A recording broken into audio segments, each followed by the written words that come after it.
Restore your iDrive BMR network shares in a few steps. To restore a NAS share, navigate to Network Share Restore and select NAS. Select the required share, recovery point, mount username, and enter the password.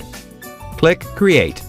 Copy the restore path from the Mount Summary section and paste it on the address bar of the File Explorer.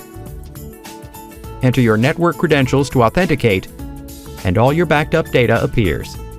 To restore an iSCSI share to a secondary location on the iDrive BMR device, navigate to Network Share Restore and select iSCSI. Select the required share, recovery point, and select Create a secondary iSCSI target.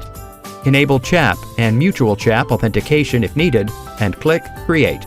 Copy the iSCSI target path and paste it on the target field of the iSCSI initiator. Click Quick Connect. A list of targets will be displayed. Select the required iSCSI target and click Connect. Launch Disk Management and access the restored data as a local drive on the computer. You can also restore the iSCSI share data to the existing share location, rewriting the current data. Under Network Share Restore, select iSCSI, the required share, recovery point, and select Restore to the existing iSCSI target. Click Create. Carefully read the disclaimer for restoring data to the primary location and click Confirm.